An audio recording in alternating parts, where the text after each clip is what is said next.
We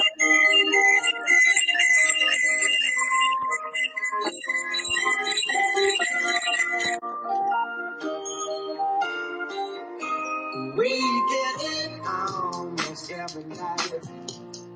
When that moon is building right, it's a supernatural delight.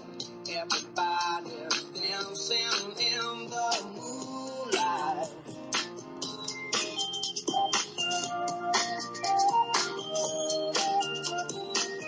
Everybody here is out of sight. They don't bark and they don't bite. They keep their moves, they keep it tight. Everybody's dancing in the moonlight. Dancing in the moonlight. Everybody's feeling warm and bright. It's such a fine natural sight. Everybody's dancing in the moonlight.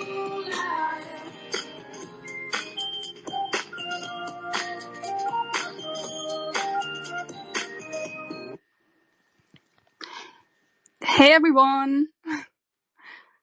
GM, I hope you can hear me, and I hope it's not like weird, like, because obviously this is like my second time hosting this space. So, you know, if there's any technical issues, I apologize. So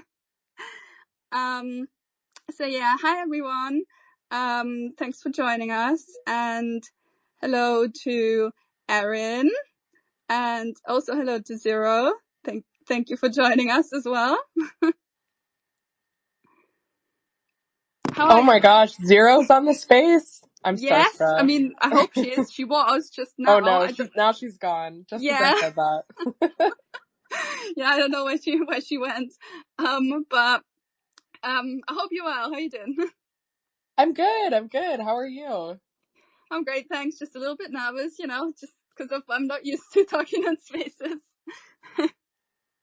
Yeah, I know. I feel you. It's kind of weird, honestly. I feel like you have to get used to like muting and unmuting yourself. I always end up doing a bunch of reactions because I just want people to know that I am listening while they're talking and they're not just like talking into the void, you know?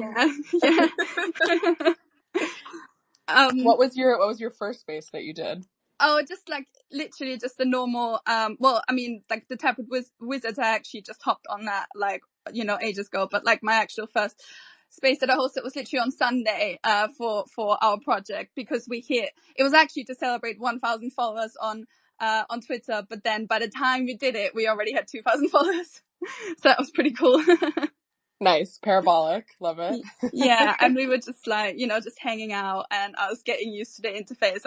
You know, like the whole Twitter, still don't know what I'm doing, you know, but yeah. And then, you know, everyone was really nice, and now we're just hanging out and talking about, you know, the project and just in general. So it was a nice vibe, and obviously trying to do it like every week or something now. We'll see.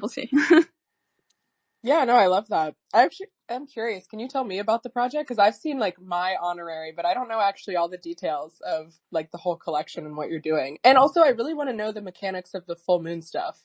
I mean, maybe we're just diving in too quickly, and I'm just interviewing you now. But like, yeah, I'd be curious to know, just like an overview. Yeah, sure. So there'll be like 3,333 witches, and yeah, yours obviously that was like specifically designed for you, and hope you like it. And yeah, that's like one of 13 honoraries, as honorary witches, you know, that all go to like girls and women in the space, because obviously we're trying to kind of highlight that, you know, bring girls and women together. And yeah, so we did our first ever witch inscription last year in April, just before 1 million inscriptions. And because we kind of, yeah, we were like, you know, we want to get something in before 1 million. I mean, we did actually do some other inscriptions, but like we wanted to get the first witch in. And then obviously later on, the whole parent-child thing came out, which was like perfect, because now this can be like the grandparent. And then we did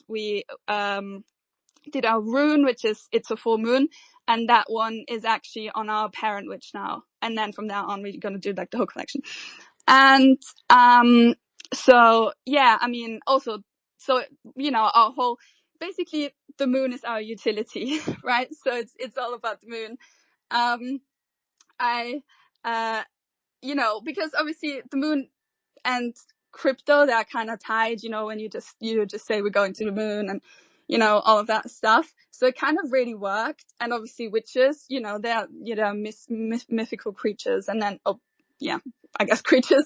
and then wait, Zero's back. Yeah.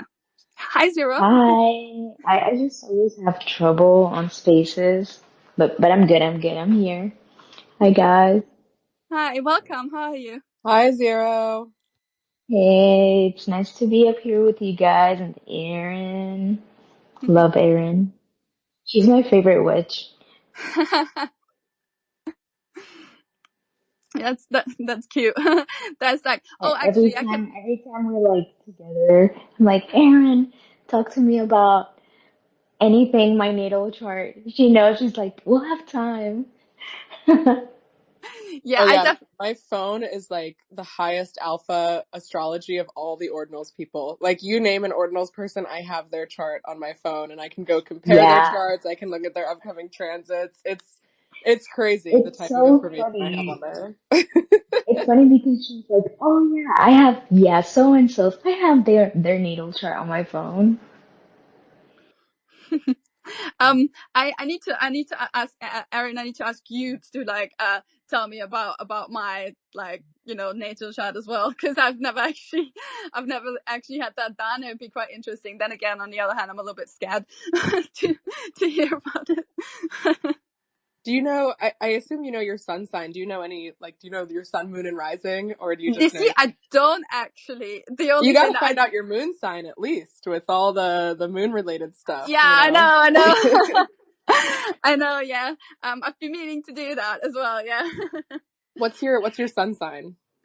So you mean like my zodiac sign? Yes. Yeah, Yeah, yeah, okay. yeah. Yeah, Aquarius. Oh, okay. Cool. I mean, I'm always talking about Aquariuses. That's very much I that's the know, energy of the this next is 2,000 years. So exactly. it's So your time. exactly. I was gonna say this because obviously we've heard about that because of you, like the whole Age of Aquarius thing. And then we were reading up about it and stuff. And I was gonna mention this because this whole year it literally seems like, for me, like, especially because I've been like in Ethereum before, and then last year with Ordinals I really got into Bitcoin, and then now with like working on this project and in general being in this space, this whole year has been like absolutely crazy for me, or like us, the team of like the Taproot Witches. And it really seems like the stars and the moon, I guess, are like aligning. So I'm seeing it as like a sign, me being an Aquarius and it being the Age of Aquarius and stuff like that. Yeah, it's like, I mean, I don't know how much. Well, I guess you're having a lunar lounge with realizing, Erin. You want to hear about the astrology? Kind I, of. I was gonna be like, well, maybe I shouldn't go into it, but no, I'll go into it. I mean, basically, we're at the start of this 2,000-year cycle where the equinoxes are in Aquarius. The equinoxes just refer to, how the Earth is not exactly up and down. It kind of is on a tilt with its rotation axis. So that rotation axis moves over time, and that cycle takes 25,920 years total. And so it spends about 2,000 years in each sign, because the signs are just the 12 constellations along that axis.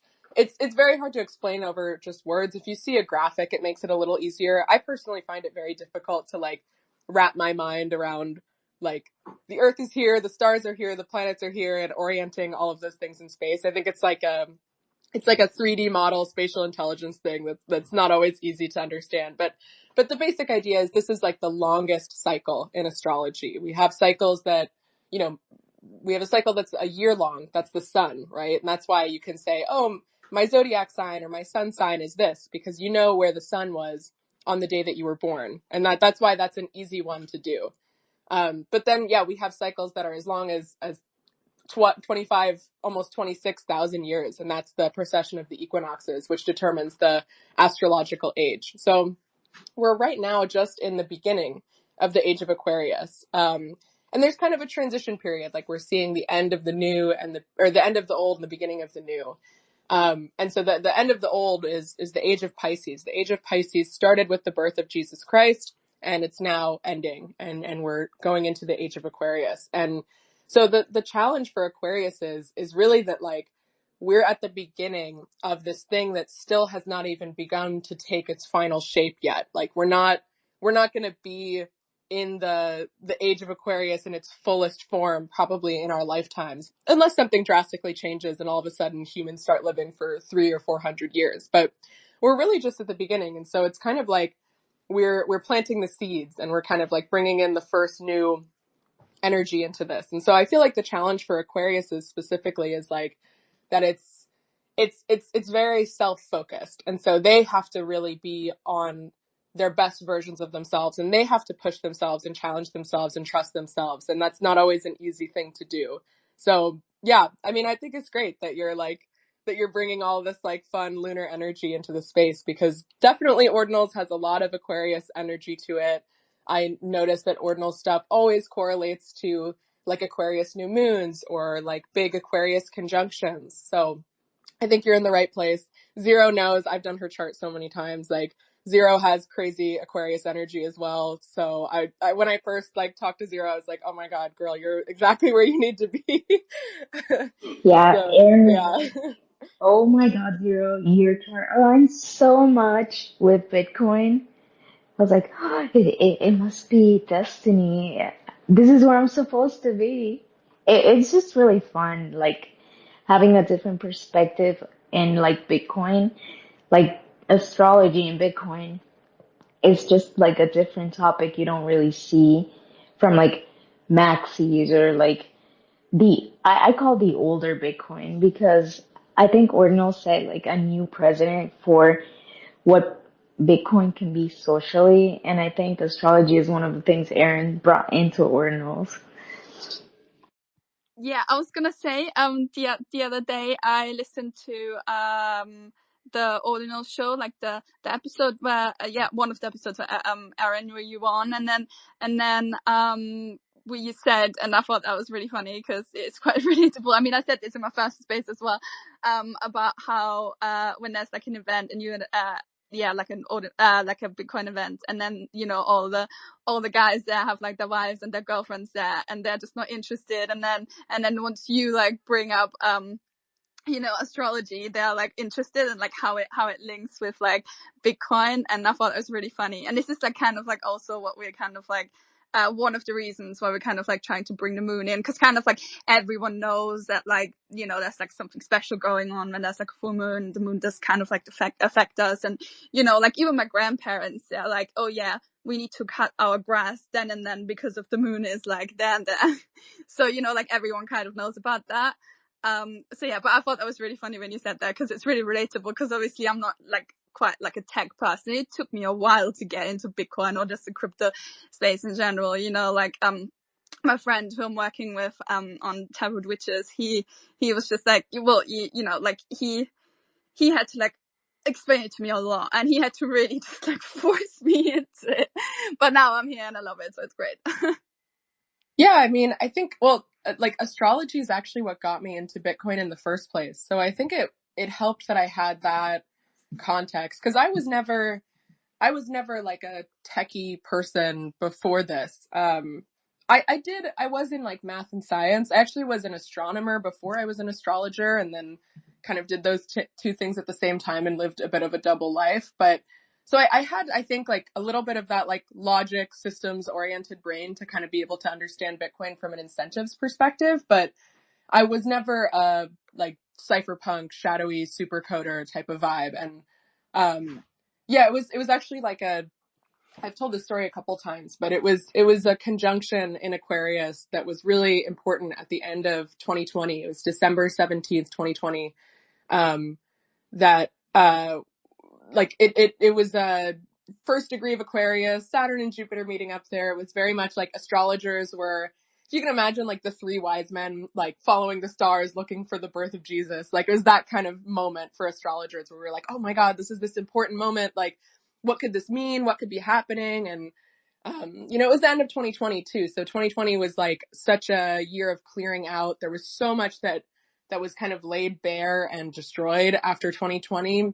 And so it was this kind of like first ushering in of new energy at the end of that year that, yeah, we all were kind of looking at. And I remember like looking at my phone and I had like a widget for Robinhood. I was like using Robinhood a little bit, just like trading random things that I didn't even know what they were. And because of that, I had like the price of Bitcoin as a widget on my phone. And I looked at my phone and I was like, oh my God, Bitcoin's back up to its all-time high of 18K today. Like maybe that has something.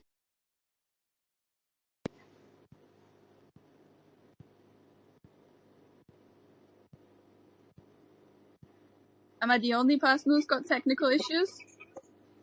No, I think it's Aaron. I Okay. can't hear you, Aaron.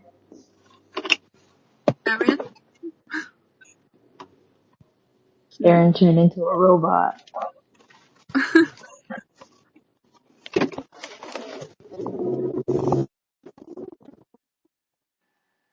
Hello? Erin? Huh. Okay. That's... Let me message her. Yeah, Oops, sorry. Did I cut I think out I there? was yeah. Yeah, I was Yeah, you're good about Oh, to now. sorry. message I don't know you. what I was saying. Maybe it was my cat just like on my lap. That might have been the problem there. Aww. I love that. I'm such a cat person. Anyway, I don't know what I was saying, but just basically like, you know, astrology is what brought me to Bitcoin in the first place. So it's hard for me to not have that angle on Bitcoin at all, because that's just, and even before ordinals, like when I was just going to Bitcoin Maxi meetups and stuff like that, it's like I was just talking about astrology there, you know. So when ordinals came out and everyone had a controversial opinion about ordinals, I was already used to that, you know. I was already like a Bitcoin astrologer, so it made no difference to me. Yeah, no, I think that's really cool though, because like, you know, there's so much you can do with this, like on chain as well, which I think, you know, is really cool. Like what you're doing with, I don't know if I'm pronouncing it correctly. Wait, can you tell me how to pronounce it? I just don't know. Ephemera. Yeah. Okay. Sorry. Cause like sometimes I struggle with these kinds of words because English is my first language. So yeah, like with that, obviously this, you know, like I think that's really cool. Just like as well, what Natasha's doing, what Natasha's like collection with, you know, the astronomer's daughter. That's also like, I mean, with that's really cool. And then obviously we're trying to do it, you know, with the full moon. So, you know, because obviously you can do like a normal collection and everything, which is also cool. But like, it's so cool that we're trying to, like, you know, these projects that are coming out now, they're like trying to push the boundaries and trying to kind of like connect like our real life and, you know, with the blockchain. It's quite cool. Yeah. Yeah, I think it's so cool. I mean, when I saw Natasha's collection, it was like post book on Twitter. She has a collection called The Astronomer's Daughter, where she inscribes art that's like inspired by the astronomical alignments of the sat on which they're inscribed. And it's a really great collection. And when I saw that, I was in like the midst of working on Ephemera, it's a different interpretation of a similar kind of idea, which is basically just like connecting what's going on in space to the time that the sat was mined. So like for her, it was, you know, her art is like collage style. So she would look at like interesting planetary alignments or planetary phenomena that were happening at the time of the sat on which it was inscribed. And then she would make like collage art based on that. For me, Ephemera is we're inscribing exact planetary positions. So basically imagine, I mean, and right now you can imagine this exact moment, the planets all are somewhere in the sky and we have like the exact coordinates of where they are. If you were to look up into space right now and try to identify, okay, where's the sun? Where's Neptune? Where's the moon? All these different coordinates basically. So with Ephemera, what we do is we take those coordinates for the exact time of the sat that we're working with, and then we inscribe them onto that sat in the metadata such that we're creating a ledger essentially of planetary motion over the entirety of Bitcoin's existence, which has been like 15-ish years at this point.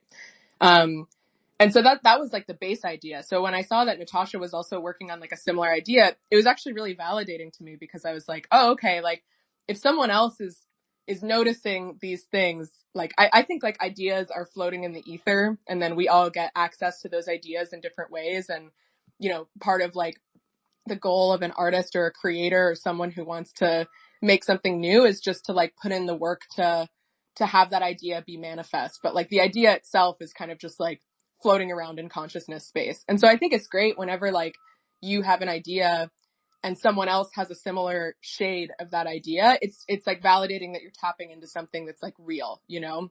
So, so yeah, her and I both kind of were working on that at similar times, but didn't know about each other. And like now at this point I've gotten to meet her, which is awesome.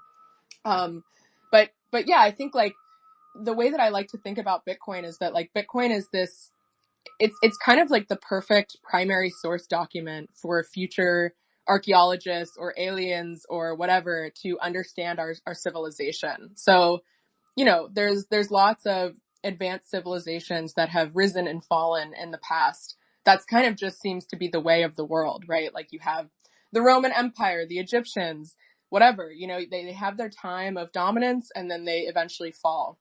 And I think we will fall to that pattern as well. You know what I mean? Like we're not going to be an exception to that general rule. And I think that Bitcoin, for several reasons, kind of has the potential to be essentially like a mega primary source document of digital civilization. There's a couple of reasons for that. One of them is that Bitcoin is highly downloaded all over the world. So every time that you run a Bitcoin node or you mine Bitcoin, you have to download Bitcoin in its entirety. Inscriptions, blocks, everything. Like everything has to go into that Bitcoin node. So everyone has to download everything that we put onto it all around the world anytime that they spin up a Bitcoin node or mine Bitcoin.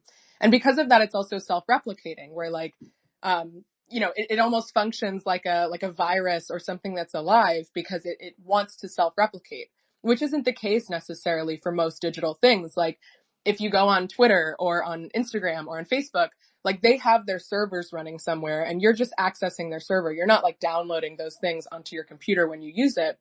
But when you interact with Bitcoin, at least at that level of like, you know, running your own node or mining, you have to actually replicate Bitcoin, almost like it's a living thing that wants to be replicated. So it kind of has this like property of like spreading all around the world in a very decentralized way. And then now with inscriptions, it's also a very detailed ledger of interesting cultural artifacts, in addition to being an incredible ledger of economic artifacts, which it already is. And so like, you know, if you imagine yourself as like an archaeologist or an alien or someone in the future that's trying to like dig up, you know, artifacts to understand the civilization that doesn't exist anymore, meaning our civilization, you could imagine like Bitcoin might be something that you actually would be likely to find because of how ubiquitously it's downloaded all around the world.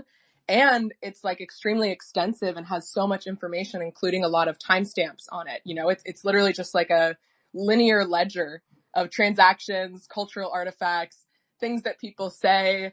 It's incredible. Like, and so that's the way when I say like Bitcoin is the digital megalith, that's like what I'm trying to get people to understand is like that what we're working with here is like this civilizational level mega structure that we're building in digital space that we all have the opportunity, because Aquarius and the age of Aquarius is this like decentralized, you know, community driven energy. We all have the opportunity to like make our mark on it. You know, we can inscribe what we want to inscribe. We can say what we want to say.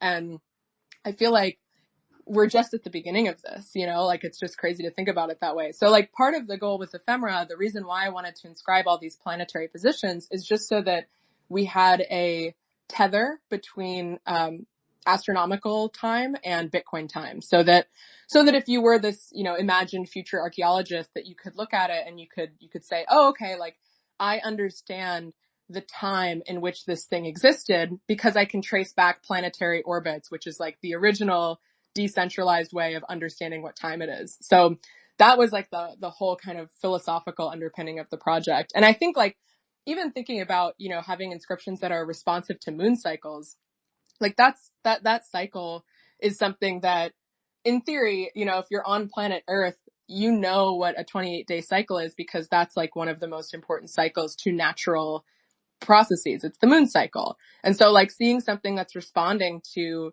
the moon cycle, it's like a moment where you can find this like human connection, you know, like we do this with like past civilizations as well, where we look and like we see that they, you know, harvested things based on the moon cycle, or they had certain traditions based on the moon cycle. And it like helps us feel like we all existed in the same place, just at different times, you know? And so I think like, I don't know, it's cool to have this kind of, I think, depth and especially connection to the natural world in this, because I don't know, I think it's an important connection to make between like the things that we do on the computer, our digital realm, and like who we are as people, like who we are as humans, and how we can communicate that potentially to whoever may be looking at a Bitcoin Core full node, potentially hundreds or thousands of years in the future.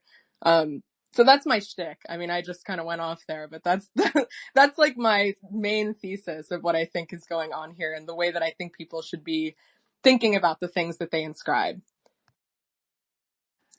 Yeah, no, I really love it. I really love what you said. Cause like, yeah, like, with the moon and everything, that's what we're kind of trying to do, because yeah, so basically each witch is like gonna be like a lunar calendar with like the moon that's in the background changes, you know, according to how the moon looks like in the sky. So that'll be like you know, like the full moon, obviously, when there's like full moon, and then, you know, like it's gonna get like smaller and smaller, and then, you know, so, and then there's gonna be the new moon, and then it's gonna get bigger again. And this is like how it's gonna be, like over and over again. And we will also like, you know, like we've custom like inscribed that, obviously. And then we are gonna make that like, available for like other projects to reference and to use. So they can, because we kind of like, you know, we want that to kind of like be our little like, contribution to like, you know, Bitcoin, like our little legacy, basically. So this can be like, you know, the start of like other projects using this kind of stuff as well. So yeah. Yeah, I love that. I mean, I feel like that's the other thing here too, is like we can all reference each other's data. So the more that you put on chain that's usable for other people, the easier it is for people to create very like rich, interesting inscriptions in the future, you know? So I think that's awesome. Yeah, that's exactly kind of like what we have in mind. So sorry, like Joe, do you want to say something? So Joe's also on the team, by the way, of the witches, and so he's like a speaker now. I don't know if he wants to say anything. Joe, hello, how are you? Hello, I'm good. How are you all? Good, thank you. Yeah, I barely don't want to even interrupt this conversation because it's fascinating. Yeah, we think a lot of the same things that Aaron has just spoke about. We're really interested in sort of the Bitcoin being like the time chain. How do they move those blocks? We think all about this all the time. So yeah, this is just fascinating. So thanks so much for being up here, Aaron and Zero.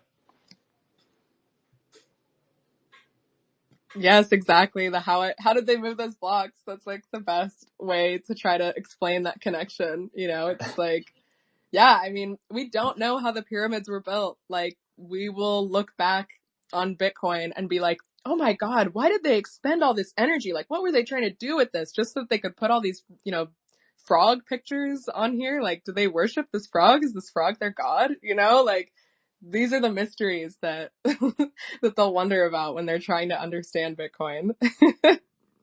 Exactly. And yeah, how like the cycles all kind of intertwine here. So just to kind of go back on what you said a few minutes ago, you said like astrology kind of got you into Bitcoin. Was it specifically kind of like the cycles and like the super large astrological cycle? Were you sort of like at the time thinking about kind of sort of Bitcoin like miniature cycles, like the 10-minute cycle?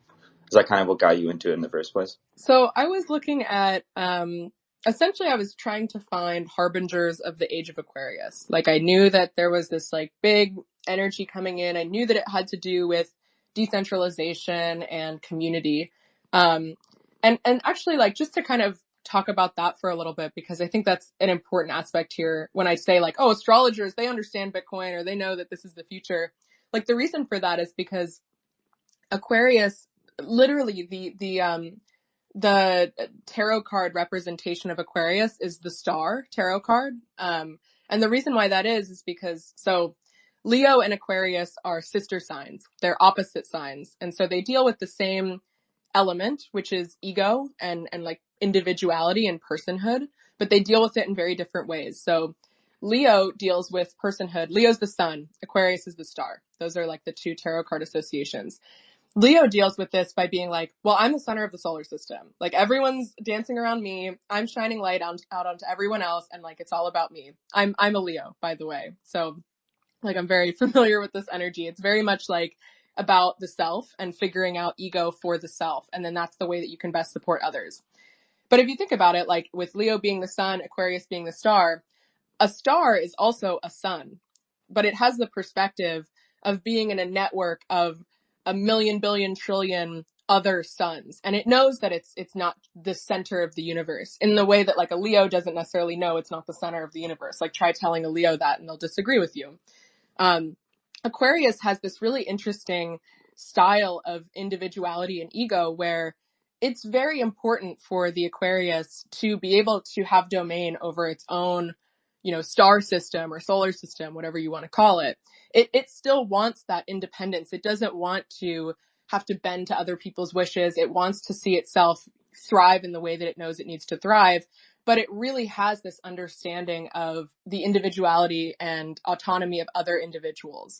And if you think about like looking up into a web of stars from that perspective, it's basically like a bunch of individual nodes who all have their own incentives and desires, figuring out how to function as individuals in a larger network. And that's essentially the way that Bitcoin works. Like that's literally what Bitcoin is.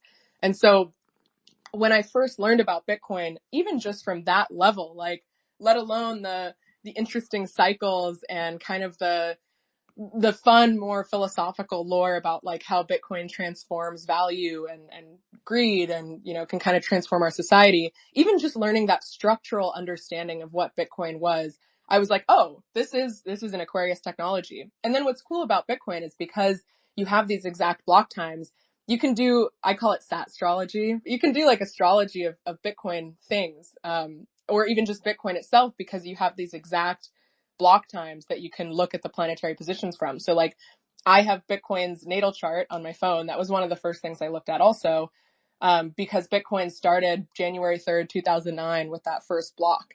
And so like I'll look at transits to Bitcoin's chart, or I'll look at relationships between people's charts and Bitcoin. And there's not really that many things like that. Like I also like doing astrology of like nations and companies, and I like societal level astrology. I think that's like what's most interesting is those longer term cycles, but it's not always obvious like when did the United States start? Was it like when the Declaration of Independence was signed? Was it, a first congressional meeting? Like what is the beginning of a nation? It's not always so easy, but with Bitcoin we literally have like an exact to the second timestamp of when Bitcoin started. And so it's pretty rare to get like that high fidelity astrological data. And so I think that's also why astrologers like it, because there's just like, if you have such fine timestamp data, then there's just so much you can do with like astrological analysis. But one of the things that I think is like funny about how I got into Bitcoin is like, so I was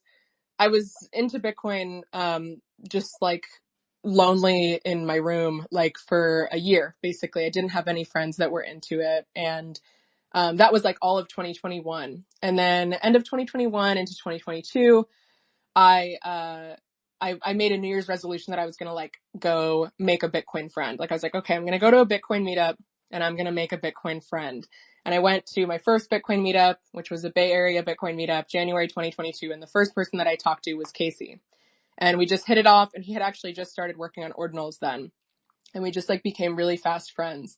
And one of the things that I liked about ordinals was that, it's astrology of Bitcoin. It's literally looking and making meaning out of time cycles in the natural cycles of Bitcoin. Like you look at the smallest cycle, which is like a block, like an uncommon sat is like the special sat in a block.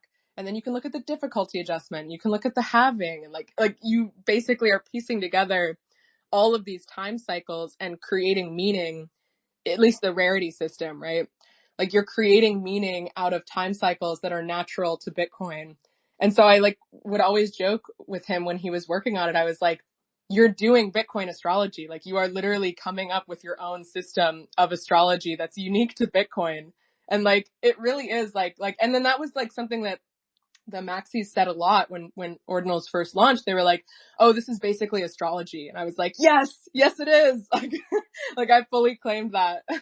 But yeah, so like Bitcoin has its own kind of like funny time cycle aspect to it, which I didn't even like realize obviously until I became friends with Casey and kind of started viewing Bitcoin through the ordinals lens. But yeah, Bitcoin is, I don't know, there's so much there, you know, there's like so much richness to the cycles, the technology, the data on it. Like I feel like we really are just scratching the surface of these kind of deeper perspectives and deeper topics around Bitcoin. And I don't know, it's a fun place to be as someone who's like looking for these kind of Age of Aquarius technology things, you know, because it's just it. Like it's just, to me, it's so obvious. Like this is such a big thing for this new 2000-year cycle. And like, I don't know, like maybe you're not bullish enough if you're not thinking about Bitcoin on a 2000-year cycle. You know what I mean?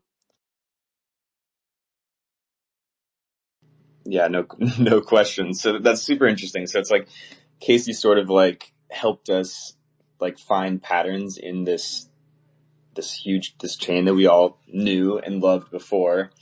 And then we get to like ascribe meaning to, and then sort of like add our own like personalized like bits of culture. I think that's like a super interesting way to look at it. And honestly, it's, I don't think enough people really are like, you know, I do like research into this stuff, and I mean, there's not like a whole lot of people talking about it. So that's kind of why we appreciate you, Aaron, and having you up here. Yeah. I mean, like if I even look back at what it's like 2024, I met Casey 2022, all of 2022, like I had the ordinals mind virus, and like I would just talk to ordinals about anyone who would listen, and like no one cared because it didn't exist yet. Like, I mean, literally, I remember like we would go to, like Casey and I would go to meetups or whatever, and he at the time was trying to kind of get people to care about ordinals, and so he would like he would like start a conversation with someone and be like, oh, have you heard of ordinals? And of course they'd be like, no, like they hadn't heard of it. And he'd be like, oh, it's this interesting new technology. Like he would start talking about it as if he wasn't the one that made it. And then maybe like 15 minutes into the conversation, they would realize that it was just like his deranged idea that only 5 other people in the world cared about. And then they'd kind of start to like back away from him because they'd be like, I think this guy might be like a crazy person, like he might be unwell, like this isn't a thing, like this isn't like a technology on Bitcoin that like we're talking about in abstract, this is like this guy's weird project. But then they would get sold on it by the end, and they'd be like, actually that's kind of genius, like good luck bro, I hope that you make it work. And like that was the entirety of 2022, was like conversations like that. Like no one cared, no one liked ordinals. There were maybe like 5 of us that like had the ordinals mind virus and like would think like, oh my god, like it's November 2023, the sleepiest sat is gonna be mine because it's like ZZZZZZZZZ whatever sat name. Like we were all thinking about that for an entire fucking year, and then out of nowhere it blew up. And then like for me, like with that perspective, it feels like so many people care about ordinals. Like I totally understand how like, you know, from someone else's perspective, they'd be like, oh, this is kind of niche, I don't know how to like explain this to a normie, like whatever. And of course that's like still the situation, but like, you know, it's for those of us who were like around in the early days, like this is unthinkable that people care this much about Casey's crazy hallucination, you know, and that so much interesting like art and culture has come out of what is truly just like a hallucination that we all are like consensually agreeing to participate in, you know. Like it's honestly like mind-blowing to me that even this many people like care about it, participate in it, and are building in it. So, you know, I think it's all about perspective, and I don't think that we should look for, you know, every human being or every person to care about ordinals or crypto or whatever. I think like one of the nice things about the internet is that it allows you to be interested in niche things. You know, like it used to be that like you had 30 or 100 whatever channels on the TV, and so everyone kind of watched like Seinfeld or the Brady Bunch or whatever, and they had this like cultural cohesion because there just weren't that many options. And now it's like you can be into like Bitcoin astrology, and then you can find like the 10 other people in the entire world that are into Bitcoin astrology, and you can connect to them and talk about it on the internet. Like that's a crazy, exciting thing. And so, yeah, I think it's more that like Ordinals is probably a Venn diagram intersection of very specific online interests that, you know, we're all kind of collecting under and finding each other under. And that's a beautiful thing, you know, like that's really nice for us with weird niche interests that we can find that and kind of create a community. And in a lot of cases, like people have been able to make money and make a career and have like a more independent lifestyle as a result, which is, that's more than most people can say for their hobbies and interests, you know, like I think it's a small community. I expect it will grow, but I'm kind of like, actually, this might just be squad and that might be fine, you know? I think another one of like the really interesting things about Ordinals is that it created a community, like a culture inside of Bitcoin.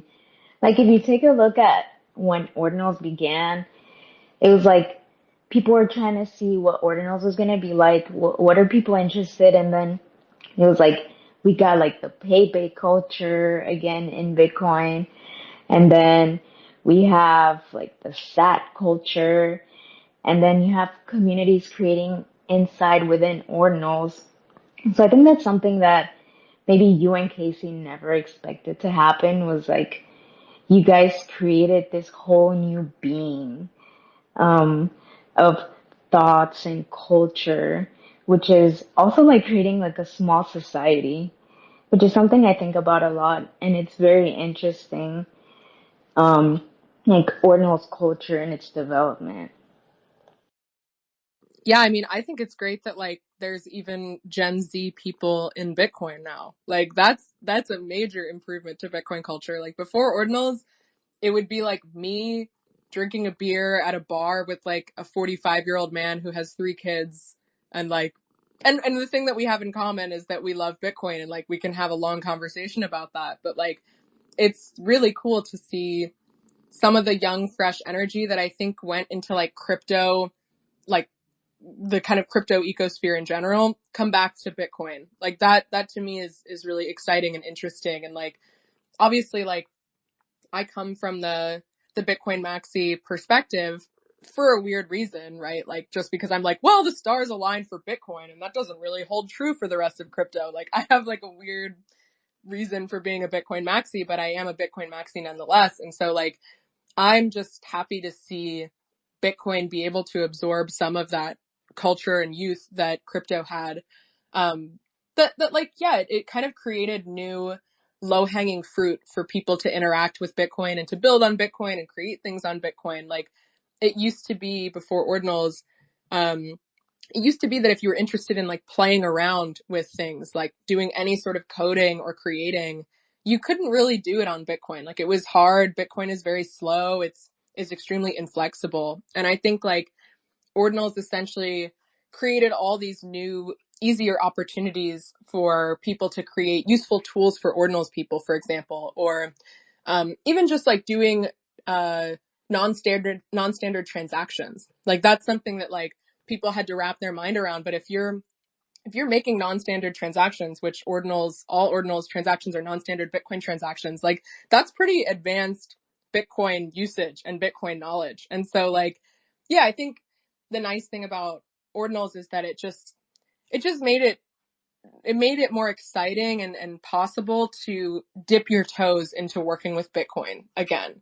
And yeah, I think that brought a lot of people back. And then like, ideally, you know, they come for the monkey JPEGs and they stay for the hard money. Like, I think that's the ideal PSYOP Trojan horse here, is like, you might be degenning on inscriptions or runes or whatever, but you're cashing out into Bitcoin. And like, that's what I love, is like, if people are stacking sats, I think that's like a great thing, you know? So that I think is like, we kind of sucked some of the culture out of like the larger crypto ecosystem and brought it back to Bitcoin. And now we have some of that like vibrancy of culture here on Bitcoin. And it's weirder and it's different and has like different feelings to it too, which is fun.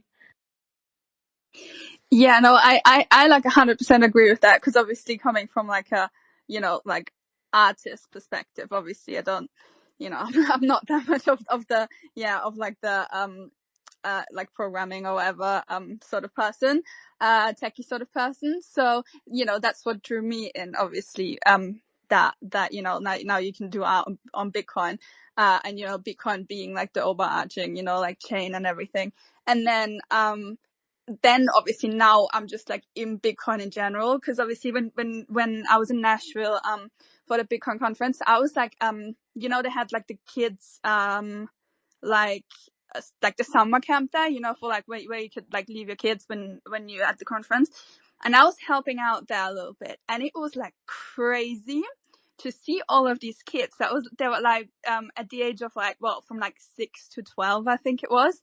And all of them, they just knew about Bitcoin. It was the craziest thing. And that really made me like really bullish on it, because it's like, yeah, okay, got like, like the whole art stuff got me into it. But now I'm like just passionate about the like Bitcoin in general, and seeing this new generation, that was crazy. Literally, like some of them, it felt like they knew more than me.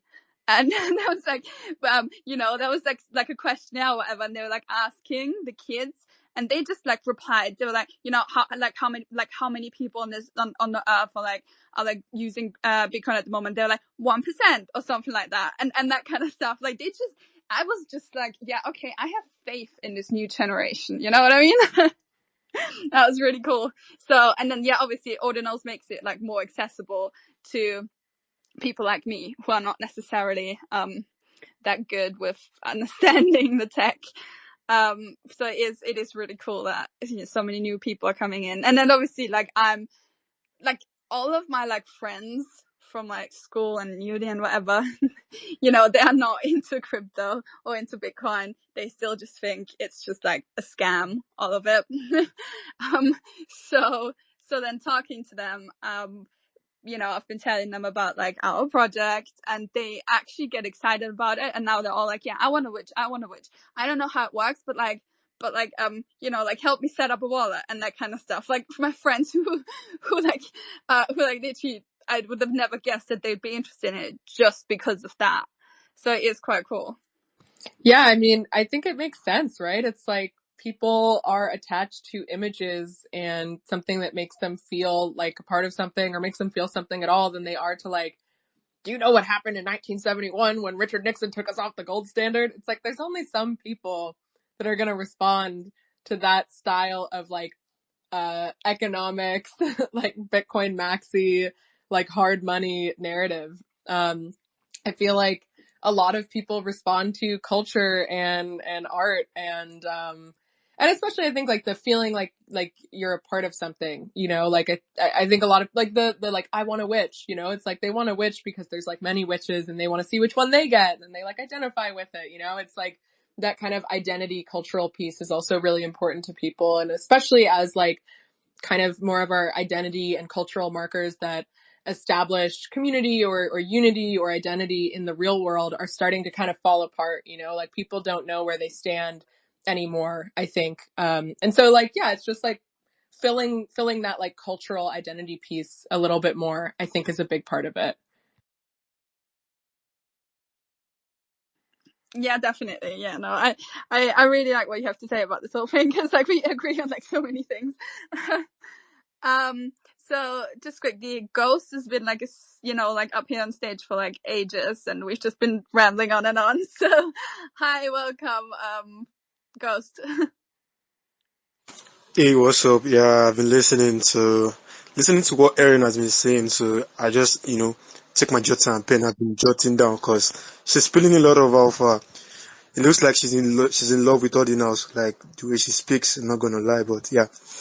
Then you spoke about how everybody wants to own their own witch, which represents them. So basically, getting a witch that actually like represents what you believe in or the type of mindset you have, it's gonna say a lot. Like, I don't know about others. Many people just get, when they get an NFT or a picture they want, they just mint it and sell it for money.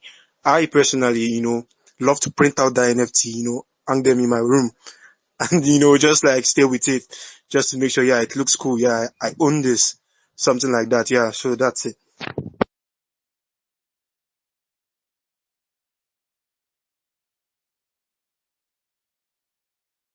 Sorry. Yeah. Yeah. No. That's yeah. I'm sorry. I was just focused on something else. So it's Queen Af. Hello. How are you?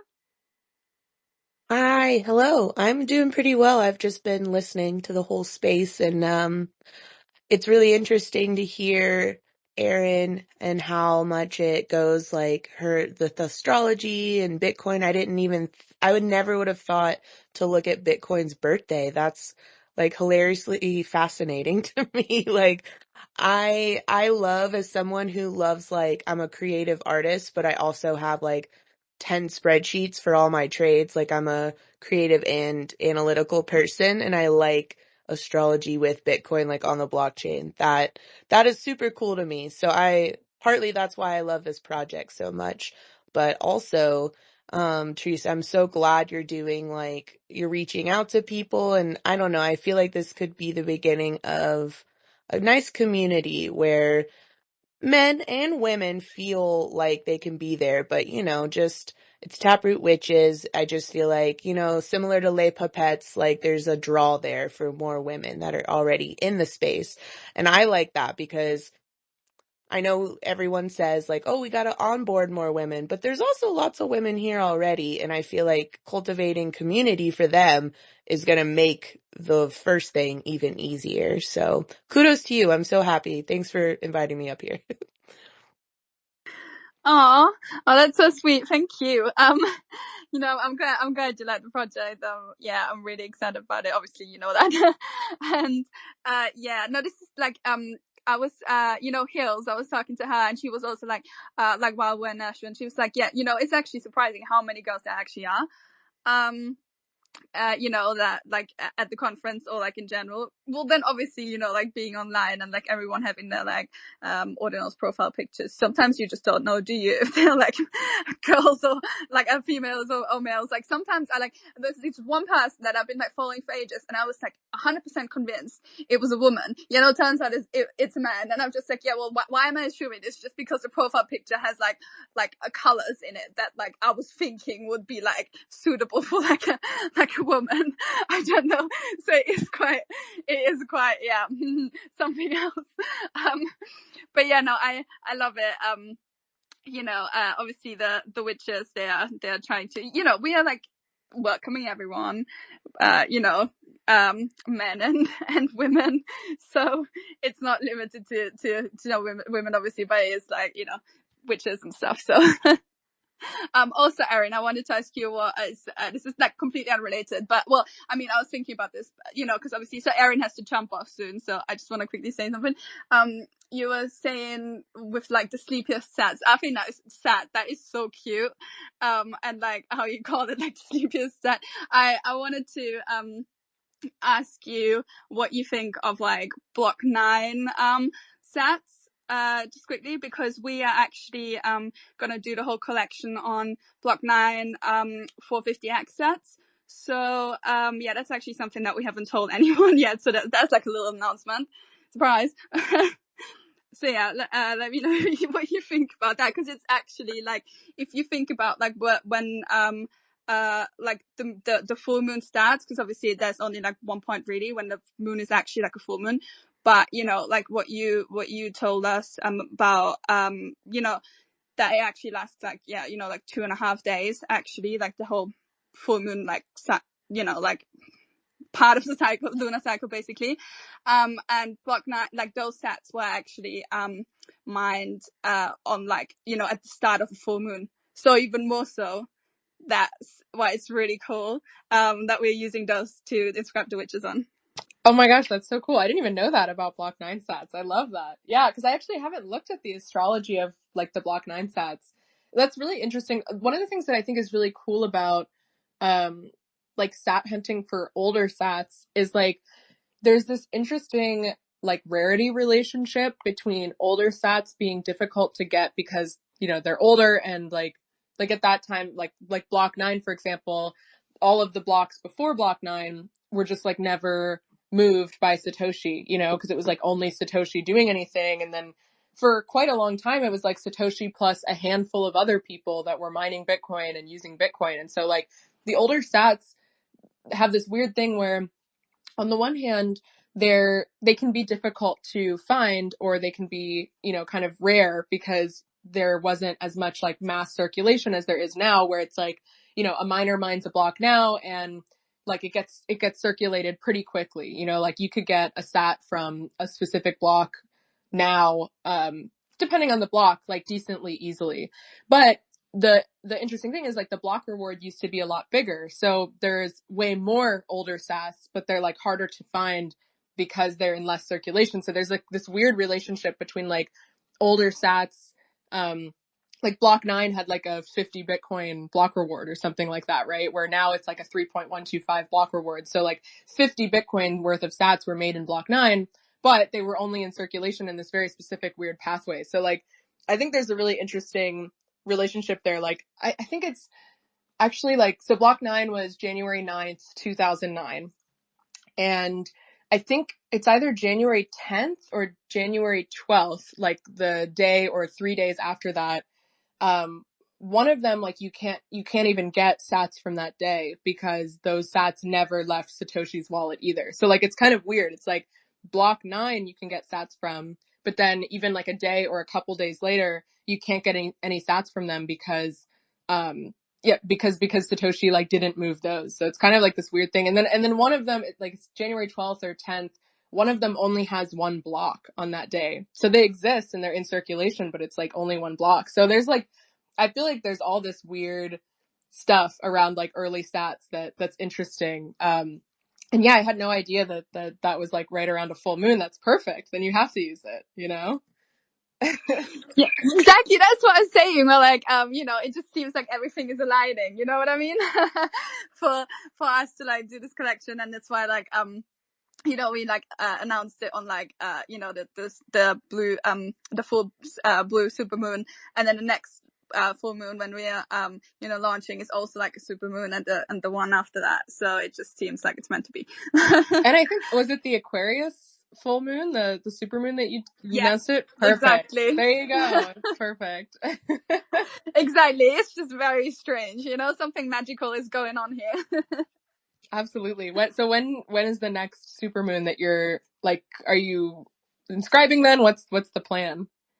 We are like inscribing them now, and then we are minting them on the mint is gonna happen on the next supermoon, which is on the 18th of September. So in 3 weeks. Yesterday in 3 weeks. Oh yeah, so it's really an eclipse. excited. It's an eclipse also. Yeah, I know nice. As well. So it's like really special.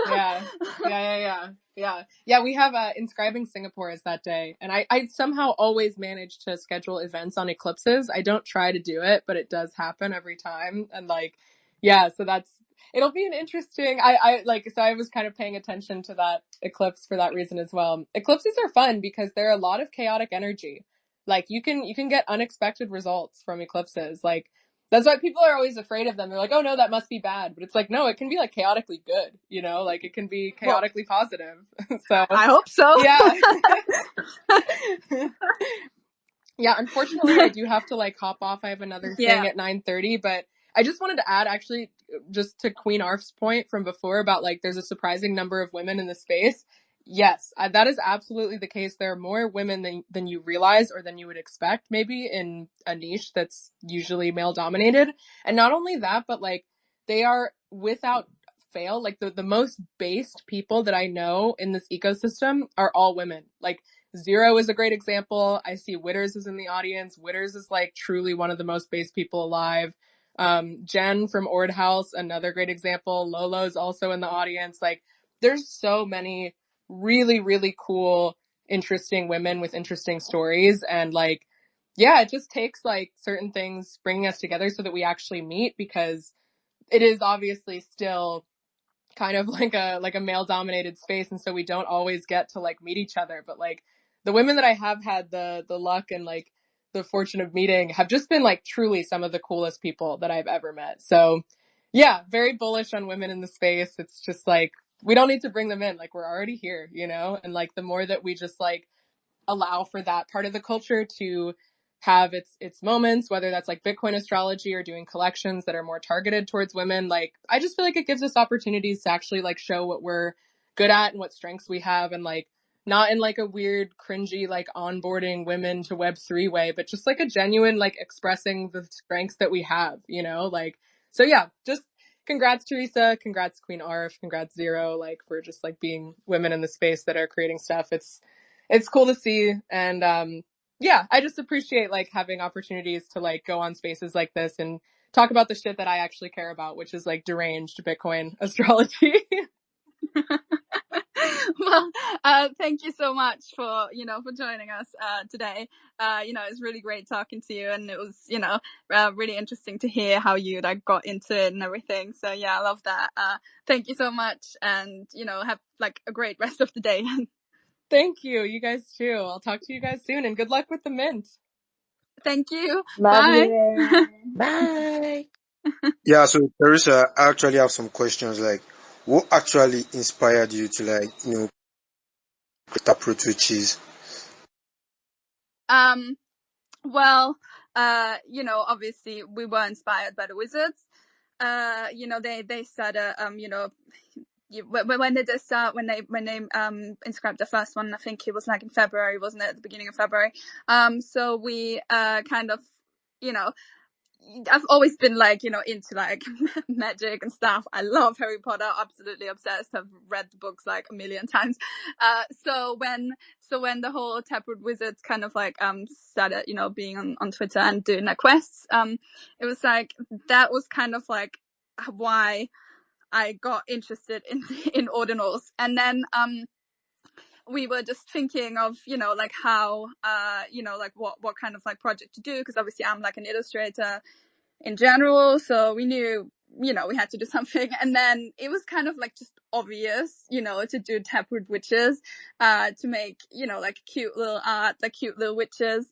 And I don't know, it just went from there. It was, I just quickly drew the first one, and we just like went with it. Obviously we have been working on this thing for like a while. In the beginning it was just like a quick little project that we were gonna do, but it has just like developed, and it's kind of like crazy now. And we kind of like regretted at the beginning not launching it, like as soon as we found out about ordinals. But now that everything with like the parent-child thing and recursion, we can do, like the dynamic stuff, with, like the witches being like lunar calendars. And also, we launched our own rune, not too long ago. And obviously we wouldn't have been able to do that if we, we could have still done that, but like not, not before launching the witches, if we'd done the witches last year.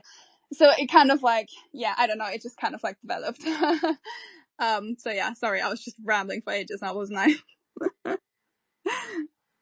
No, you weren't. That was a good explanation. It's good to hear like the timing, and that kind of fits with the whole vibe of the point of the collection, is like, I'm a big believer in not trying to force things and like letting when the right time comes, I think that there's some alpha in there.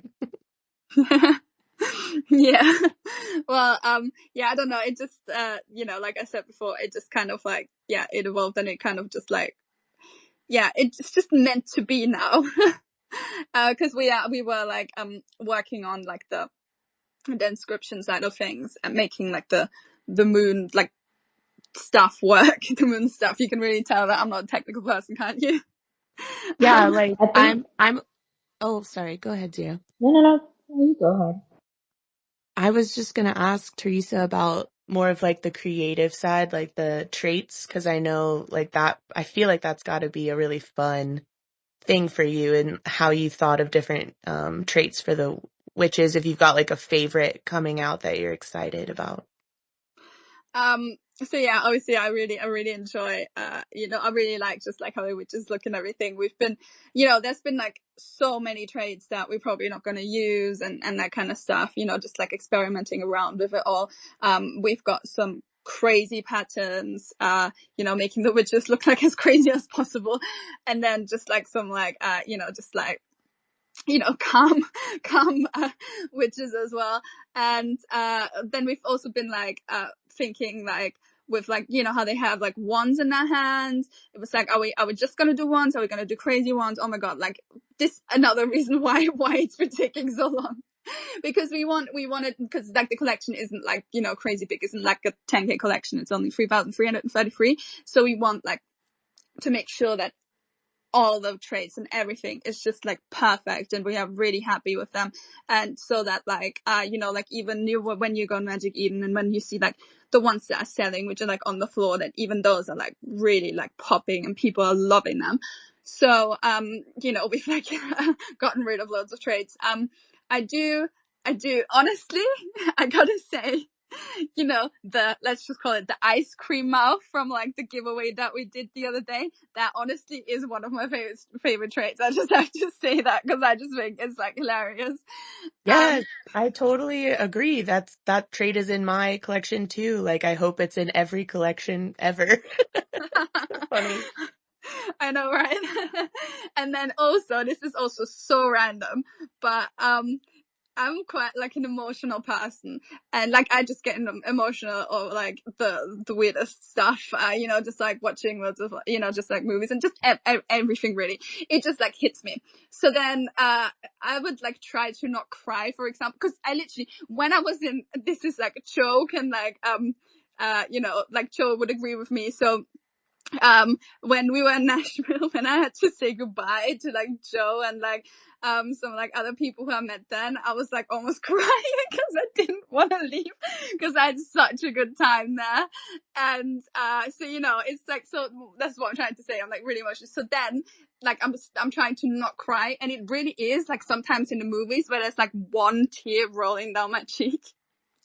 And so we have like a trait that is like, that has like the yeah, just like literally just like the normal eyes to witch eyes, and there's like just one tear rolling down. So I really actually really like that one as well.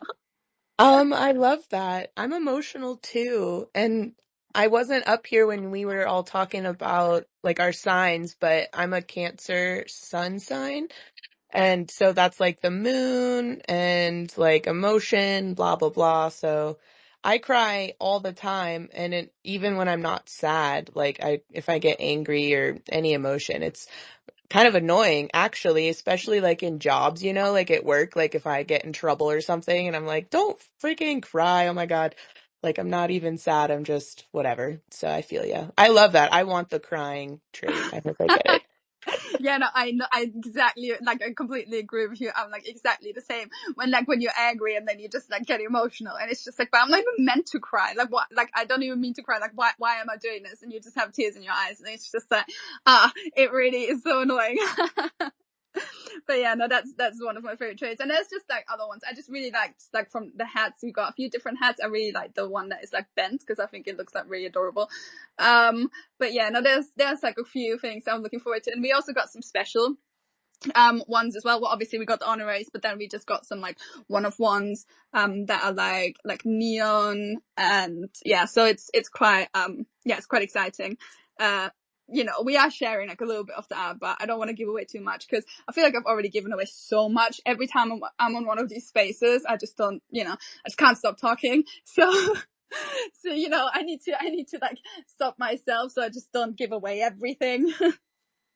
Yeah, I think no, the that was hardest good. part is like deciding what not to use. Sorry, can you repeat that, Zero? I said I think the hardest part is like trying to decide what traits to use and which ones to not. Oh yeah, definitely. You know, we've so like Nate, who's on the team as well, he I've been like showing him some of the traits, and then he's just been like, yeah, no, we're not using that. And I'm like, but why aren't we using that? And he's like, yeah, no, because it just doesn't, like, you know, it kind of just like doesn't work, or it just doesn't look good. And I'm just like, but I think it looks good. And like, you know, and then he's just like, yeah, you know, but like, and then we have like an argument about it, about like one trait, and I'm just like, let me just keep it, please. I totally agree. It's like I really like this one, but I don't think it matches anything else in the collection. So like there's so many occasions where that happens. Yeah, exactly. That's the same with us. Then he has the argument. Then that's his argument. It's like, yeah, no, we are not doing it because of this and this, and yeah, no, it's yeah. It's quite heartbreaking with some things, but you know, I'm trying to fight for like my favorite traits, because obviously we want what's like, you know, we want the best, you know, we want the collection to be the best as it can be. But yeah, so with us has a hand up. Hello, hi, how are you? GM darlings, oh, it's all my favorites, both on stage and the audience. Leaders. Hi, darling. For Taproot Witches, but I just came up to say what I cried about, if that's okay. It was the term snackle box, and I cried and watched myself cry in the mirror because that is the cutest term in the entire world. And I fucking love it.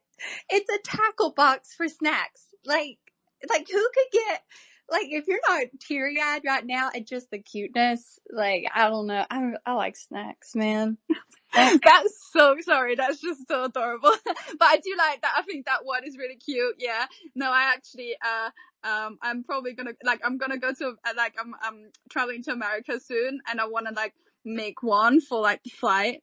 Cause, you know, obviously it's a long flight, and I do really think it looks really cute. And obviously Liam is very cute as well. Yes. Oh no, sorry. I didn't mean to like derail. This was a great conversation. I just wanted to come up and share what I cried about today. I love that snackle box. I just imagined like a little turtle or something, like eating out of it or something cute, like a little turtle snack box. Yeah.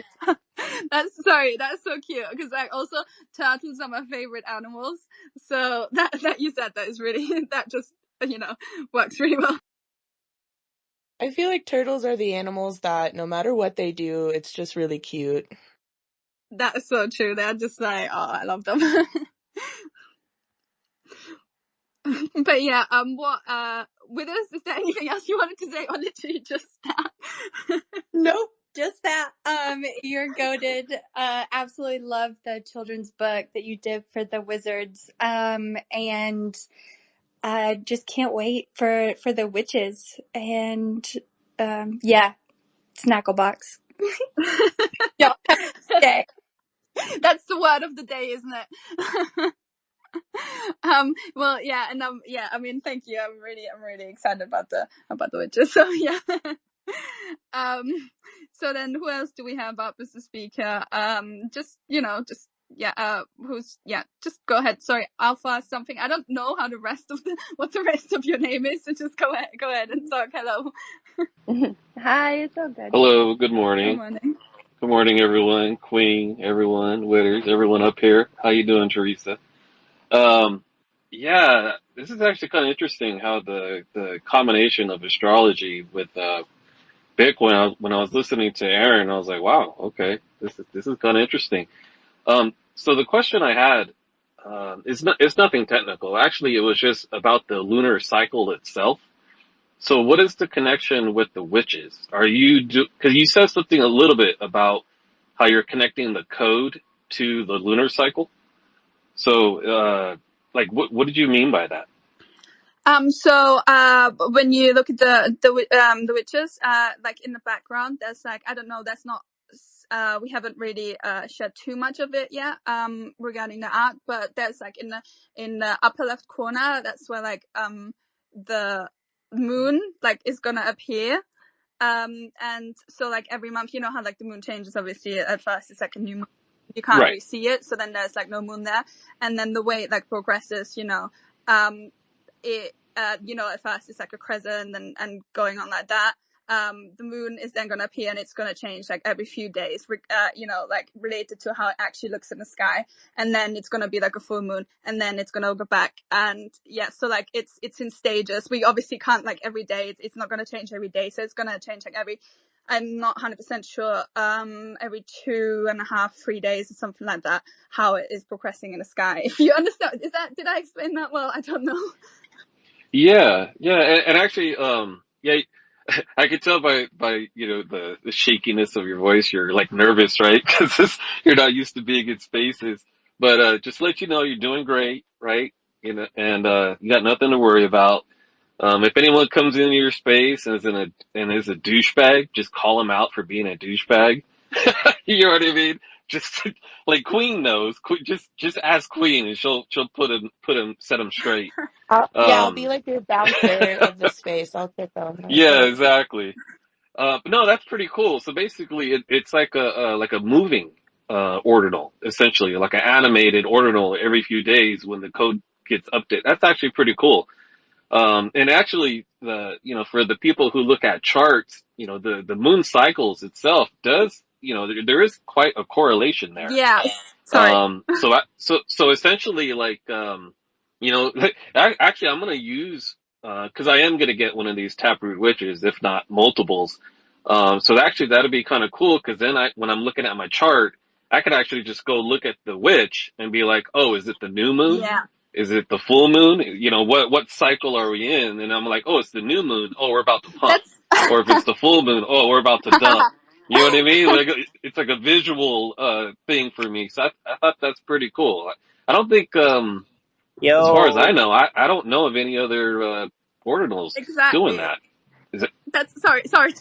Oh, so essentially you're going to be the first to integrate the lunar cycle into your Yeah. ordinal So I collection. mean, let's go. so we Oh, that's So we awesome. don't, yeah, at least we don't know of any like collections that's done it before. Obviously, we're not 100% sure. There's so much stuff that exists on the blockchain now.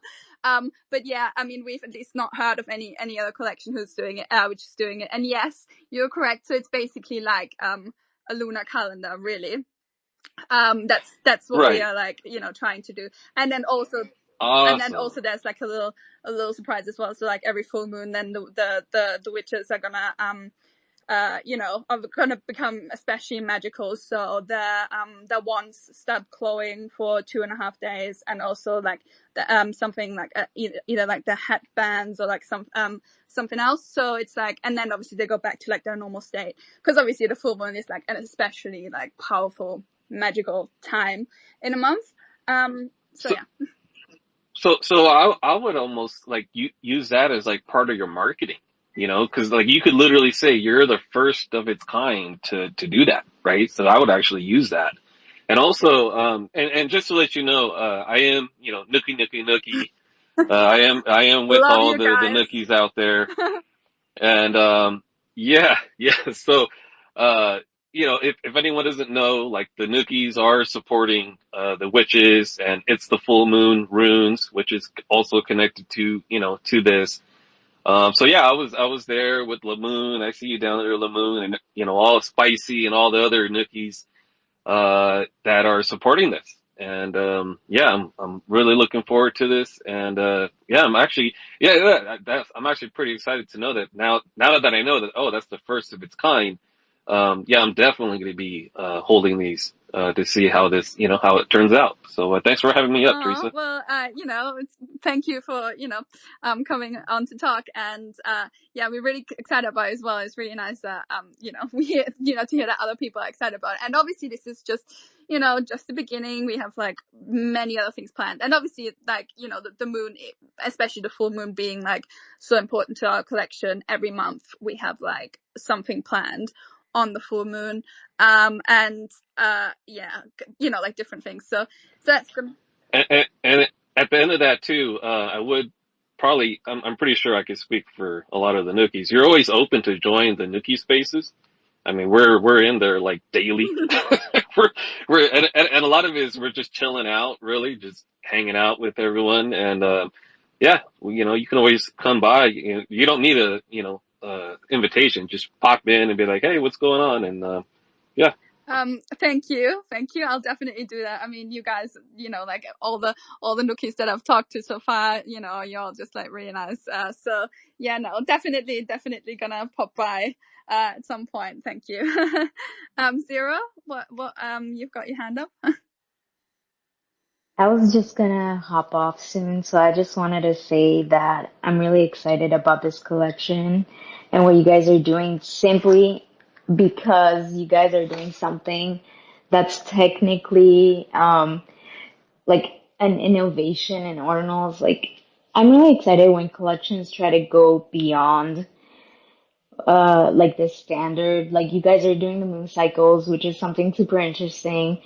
And like other collections I've done on-chain stuff that's super fun to look at. So anytime a collection tries to do something different, it makes me really excited because I know you guys are doing something with passion and are invested and interested in the space and actually progressing the community and the technology on ordinals. So I'm really excited about that and about what you guys are building. And just wanted to say thank you for having me on, and I appreciate you guys. Oh, well, thank you so much for coming on. It's really nice to talk to you finally. And yeah, I mean, have a good rest of the day, and I'm sure we'll speak soon. Bye, Zero. Have a good day. Bye. Bye, guys. Bye. How long Uh, is this space going for, Teresa? Is there a oh, time limit for you? honestly, just like until, everyone who wants to speak has spoken now. So Okay, good. we don't really have I don't really have like a plan now. So yeah, I mean, Soro, I have no idea how to pronounce your name. I'm sorry. Just like start talking. Hello. Yo, what's good, Teresa? What's good, Taproot Witches and everybody? That was actually exactly how you say it. Just want to say shout out to the Taproot Witches, shout out Teresa, shout out to all the girls in the Ordinal and Bitcoin space. Really nice to see space being led by a lot of strong women. So it's nice, and honestly, it's first one of its kind that I've came to, and we've been, I've heard stuff about like snack boxes, like where can I get one of those? And then, we were talking about like crying. So, I mean, it's just nice because, like I've had days, I'm at work right now, so I've had days where I cry. So like just honestly it was just awesome to come to this space and like see this side of Web3 rather than just a bunch of fucking dudes bullshitting. So much love to you guys, and then I'm excited for the collection to launch. I see you guys are organizing a bunch of stuff, innovative tech with the moon and the wands and everything, and then your rune is cooking. So just full support to you guys. I'm really looking forward to what's going for y'all. So heck yeah, man. Thank you. It's that's actually quite nice that you enjoyed the conversation about the crying and the snackle boxes. It's definitely Yeah, something yeah, it's different. a totally different take than your usual spaces. But I like it. That's what I want to see. This more like sensitive side, more like appreciative and welcoming of everybody. Like, let's go. Oh, that's cool. Yeah, well, I mean, yeah, everyone's welcome here, so So one question, like just technically, I guess, before I got to go back to work, what inspired you guys to drop the rune alongside it? Because it's definitely you guys are doing a lot of the first of its kind, but first collection to drop a rune before the collection, and then have like cool, like you hold a certain amount, you get a whitelist. So like, what inspired you? Because in the future I want to found my own collection and launch runes and whatnot. So yeah. Yeah, we kind of this we did the rune I think like 1.5 weeks before we went to Nashville, and like the whole team was there at Nashville, and it was kind of like we hadn't like announced it on anything yet really, like officially, like the witches, I mean. And we kind of like wanted to use Nashville to kind of see the reaction of people when we tell them about the collection, and we thought that we could like just in general when the runes came out, we'd been thinking about just getting anyway, and like we've been thinking about names and stuff, and then obviously when like it's a full moon and that became available, we just thought that was obviously like perfect. We were brainstorming, we just wanted to at least secure it, in case we wanted to do something with it in the future. But then we realized it's actually like a really good way, like a new kind of like way to get people like excited about the project and like on the whitelist or whatever. And obviously it being like that, what like the rune being like actually like the parent of the whole collection, was also just like, it just made sense. And obviously we had our parent, like a grandparent, ordinal, which we inscribed pre 1 million, was already had like it's a full moon written on there, and obviously the website. So we just thought we're gonna have to call it It's a Full Moon because it just like works with that, and also with like crypto, everything mooning and everything. And we just did that, and we were, our plan was to actually just like go to Nashville and show everyone and be like, oh yeah, you could at the to just like starting to promote the project and be like, you can get through and you can be one of the first people to secure whitelist. And then obviously it just minted out while we were asleep, or like while I was asleep, which was just so crazy. I don't know if you have the story, but we tried to do it, and then we tried to like etch it, or like I didn't, but like someone in the team, and it just didn't work because it got stuck in the mempool. And it was like to the point where Nate was like, yeah, if this is not going to work, like, I'm just gonna like leave crypto. Like, I'm not, like, I can't even tell you how frustrated he was. He was just like, yeah, I'm not having it. Like, because it was just so perfect. It's a full moon, like the name, everything just, everything was just so perfect. So it was like, if this is not working, and I was like, calm down, like, it's fine. And he was just like, no, like, I'm gonna be done. And I was just like stressing out, but I had to go to sleep because it was already so late. Woke up to the group chat being like, oh, it finally worked. I think, 2 a.m, yet finally worked. It's up. And then also Joe being like 3 hours later, because we are like in Europe and he is in America, 3 hours later, he's like, oh yeah, and also it minted out. And I was just like, huh? It was such a roller coaster that weekend. And then, so what we were trying to do in Nashville, being like, oh yeah, like you can mint the rune to get on the whitelist. Then obviously it didn't work because it already been minted out. So we were like, you can buy it. You just get it on the secondary market, and then then it started blowing up like last week. So that was like really cool because it like goes with the collection, and that's not like the only use case that we have. So like the It's a Full Moon is gonna have like more of a utility like down the line that we have planned. So just hold your runes, but also split them so we don't have like a wall up. Oh So yeah, Teresa, thank you. real quick, I threw up on the Jumbotron since you were speaking about it. It's basically the Taproot Witches and the link to the Magic Eden rune. Yeah, thank you. I saw that. That's great. Thank you. Because obviously I haven't really done spaces Yeah, that much. I keep forgetting that you can just do that. don't worry, I got you. Thanks. Yeah. So, I, again, no idea how to, what your name is. You got your hand up. Hello. Hi. I love your collection. Thank you so much for having me. I had a quick question, kind of based on like what Alpha Gamer was saying about like Astro and the moon and so forth.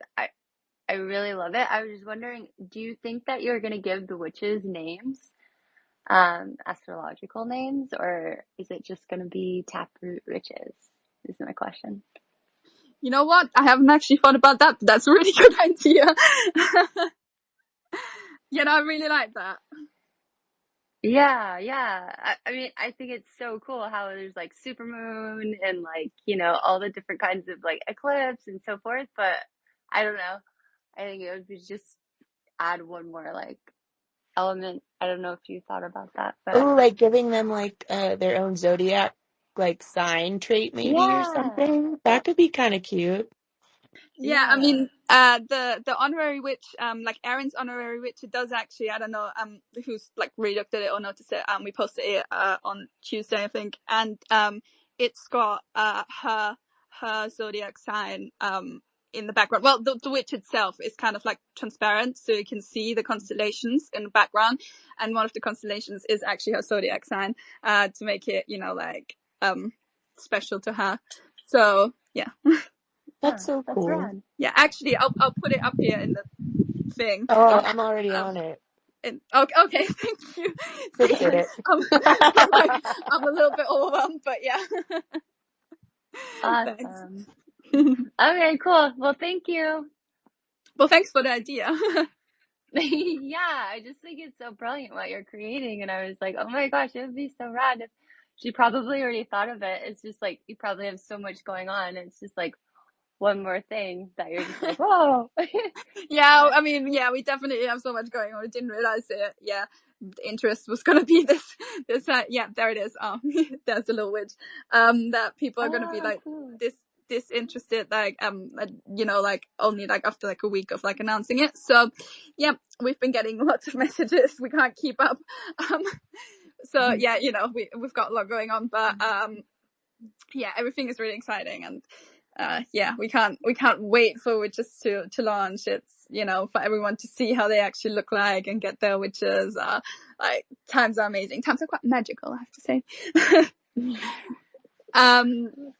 Yeah, so does anyone else has like a question or whatever? Because you know, we don't want this to go on for like too long. So yeah. If you have like a question, just like raise your hand or like request to speak. Otherwise, I think we're probably gonna like wrap up soon. Are your traits all done? Are you still taking suggestions, or is it finalized? It's not completely finalized. I mean, like, we do have like, you know, like the special ones. Those are honorary ones. Those are the ones that we're still working on. And like some of the moons, like, but other than that, you know, do you have a suggestion? What are your suggestions? Well, I was thinking about what she asked about the zodiac signs, and I was just thinking about how people love to like identify with ordinals, like, or whatever it is they're minting, and how like I could see people trying to get a witch that has their sign or whatever, or someone might want to collect all of them, or, you know, something like that. So it could be a fun little extra trait that doesn't have to actually affect the art at all, but could be fun, but definitely not needed. Just something I was thinking of. Yeah, I mean, that's like something that we have thought of. Not again, it's just something that we haven't 100% made a decision on yet. It's one of those things where it's like we're talking about, you know, what we were saying before, like about the different trades, because of now, because we initially we wanted to do the full moon, like we only wanted the full moon to appear, and then like no other lunar phases, and that was our initial idea last year. That was the reason why I approached Erin in the first place.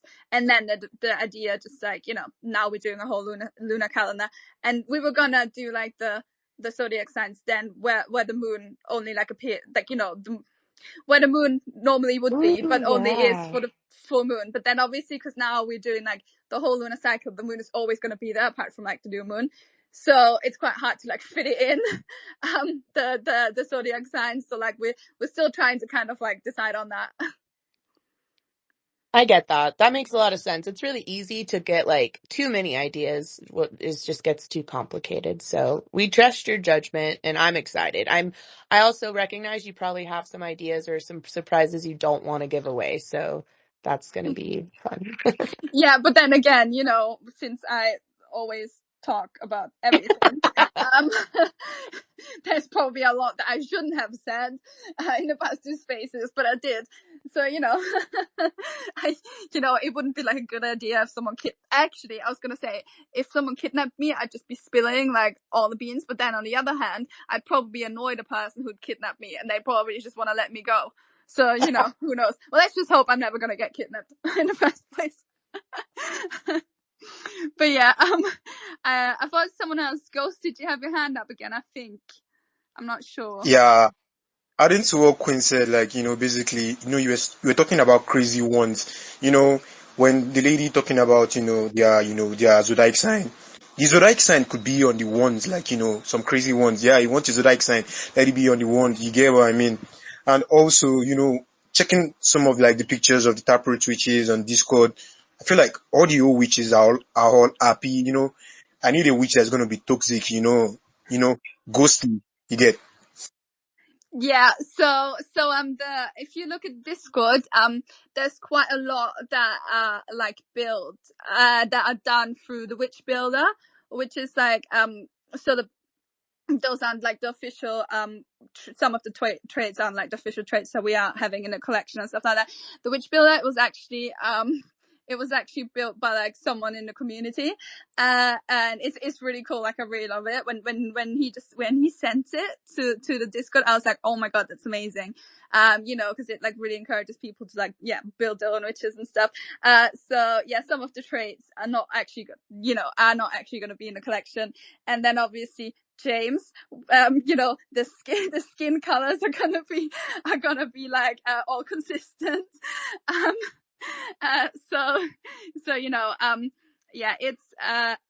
That was a really cool thing though. Like I like how the whole community how everyone is like creating art and stuff. And also, what I was gonna say, we do have like some more facial expressions in the traits, some witches that are sad or angry even. And so we haven't So shared cool. everything yet.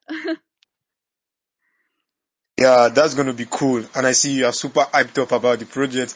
It looks like you're definitely expecting something so nice. And, it's a nice project, and I'd love to stick around and, have a collection or two. If I see a lot of toxic witches, I'm gonna sweep them up. Well, I mean, I'm glad that you're excited about the project and everything, and what else to say? But hi JD, thanks for joining us. Can you hear us? Can you hear me? I mean, JD? Yeah, we can hear you. We can hear you, Teresa. Yeah, we can hear you. JD, are you there? Am I here? Yeah, There he is. There we go. First of all, I want to say, awesome job, Luchin. I think you guys are fantastic. You already know this. We've already had discussions. I'm so pumped for you and Nate in this project. It's so cool to see so many people back you, support you, get on board with your ideas, and just to see things grow from when I met you guys in Nashville to you can hear the excitement in your voice, and it's just so encouraging as a co-founder of an OG project where you want that passion to continuously flow, and to hear it in a new project in someone who is so excited to be a part of the space and innovate and to bring something new is just, it's encouraging to me. And I've always enjoyed my conversations with you guys, and I look forward to having more. I look forward to seeing what you guys bring. And I really just wanted to give you props on your dedication throughout this whole process. And I really wish you guys great luck in your mint, and don't ever hesitate to reach out to me or Zero, because we are more than willing to help out. Thank you so much. Yeah, we really, you were like such an amazing connection we made in Nashville. It was so great talking to you the other week as well. You had, because obviously you've had experience with like launching a collection successfully and everything. So it's really great to like hear your input. And thank you for all the help that you've given us, and just like all the advice. We love you guys, like you and Zero. You're great.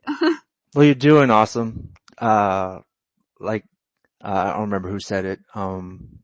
Just keep at it, and don't let the haters get to you, because you will have them, but you'll have so many more supporters, and they're already in the space listening to you. So stay positive and keep killing it. Thanks for having me up. Oh, thank you. I'll keep that in mind. That hasn't even crossed my mind about the haters, but yeah, great. Thanks for that. No, it's fine. Thank you. The only haters you'll probably get, Teresa, are like the people that didn't get to mint and like weren't on the whitelist, honestly, and then it'll go away. But The trolls. like that's really Yeah. it. Yeah, that's what happened to me, and it was like done in like 3 days. Just ignore it. Okay. Well, yeah, I mean, even now it's been like some like some people that have like contacted us for like like collabs and stuff, and we're just like, no, we can't do it, because obviously like we want to be selective with like the projects we're collabing with, and it's yeah, not everyone has been nice. Let's just say that. But you know, it's fine because like Hello, someone, X. yeah. خاصك تهضر معاهم اصاحبي راك يعطيك وحده. X. We can't انا understand وليك شحال هنا كنهضر you. معاه سنوريك انا شحال هنا كنهضر معاه شوف. شوف I كنصيفط ليه don't على فلاكتال نعاود why. نصيفط ليه صيفط ليه Just والو boot him. Just boot him off. فلاكتال Just سو remove كان اي him. بيك ات Okay, اب how do I هو do يقول لي I'm that? here Just to wake kick you him. up Sorry. وانا Just صيفط kick him. I literally didn't know how to do that. Click on his PFP. Yeah, I've figured it out now. Oh, Yeah, okay. thank you. That was okay. That was interesting. But yeah, Future hater, I guess, or troll. You know, I don't know. great, great. Yeah, no, obviously the support has been like, you know, overwhelming compared to, you know, some negativity. So it's, you know, you're always going to get that anyway. So yeah. Also someone else who was was going to say something and then just disappeared from the speakers. So I don't know. If someone else wants to, oh yeah, Fade, yes. Go ahead. Hello? I think you should be a speaker now. Who is it that you're looking for? Fade. I mean, I accepted him as a speaker, so I don't know. I don't see them up here. Yeah, okay, that's weird. I literally see it. I don't know what's happening. Yeah, it's glitchy. It's honestly, I feel like the longer a space goes on, the worse the like tech gets. Like more glitches happen. It's so weird. It's like Twitter can't handle it. There, I see Fade up here now. Yeah. Though. Fade. Hello? Oh, they're rugging. That's why. All right. Well, anyway, I mean, with this space that's been going on for ages now anyway. So, if nobody else like wants to come on or whatever, we can like, you know, wrap this up now. It was really nice, to talk to you guys. You know, thank you for coming on and, yeah, just like, you know, being excited as much as like oh my god, I can't even talk now. I've been talking so much today. I've had like so many phone calls as well today. So being as excited as I am about this, well, then again, nobody can probably be as excited as I am. But you know what I mean, sharing the excitement about like the magic and everything. It was great to talk to all of you, and yeah, we'll have like another space soon. Thank you everyone for coming.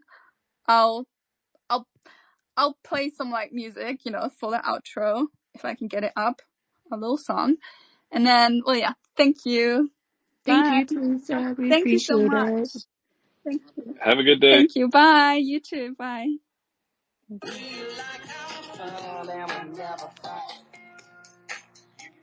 Dance and stay outside. It's a supernatural